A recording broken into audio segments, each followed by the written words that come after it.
మంచి పుస్తకం చెప్పండి బ్రదర్. యువతలో పుస్తక పఠనంపై పెరుగుతున్న ఆసక్తి. పూర్తి వివరాలకు చదవండి రేపటి సాక్షి హైదరాబాద్ ఎడిషన్. ఉదయపూర్ రాజవంశంలో పట్టాభిషేకం చిచ్చు మరింత రాజుకుంది. మేవాడ్ 77వ మహారాజుగా పట్టాభిషిక్తుడైన విశ్వరాజ్ సింగ్ ఆయన అనుచరులను ఉదయపూర్ ప్యాలెస్ లోకి అడుగు పెట్టకుండా దాయాదులు అడ్డుకున్నారు. దీంతో ఇరు వర్గాల మధ్య ఘర్షణలు చోటు చేసుకుని పలువురు గాయపడ్డారు. నిన్న రాత్రి ప్యాలెస్ వద్దకు వచ్చిన మహారాజు విశ్వరాజ్ సింగ్ తన మద్దతుదారులను అరవింద్ సింగ్ కుమారుడు ఆయన వర్గం లోపలికి రాకుండా అడ్డుకుంది. దీంతో విశ్వరాజ్ అనుచరులు బారికేడ్లను దాటుకుని బలవంతంగా లోపలికి వెళ్లేందుకు యత్నించారు.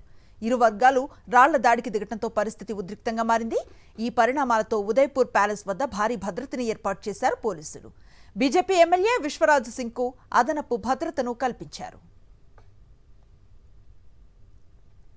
రాజ్పూత్ రాజు మహారాణా ప్రతాప్ వారసులైన మహేంద్ర సింగ్ మేవాడ్, అరవింద్ సింగ్ మేవాడ్ల మధ్య చాన్నాళ్లుగా విభేదాలు ఉన్నాయి.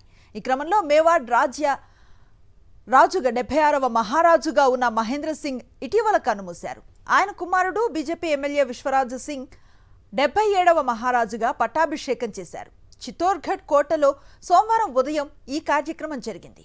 అనంతరం సంప్రదాయ ప్రకారం కులదైవం ఏకలింగనాథ్ ఆలయం ఉదయపూర్లో సిటీ ప్యాలెస్ ను కొత్త మహారాజు సందర్శించాల్సి ఉంది.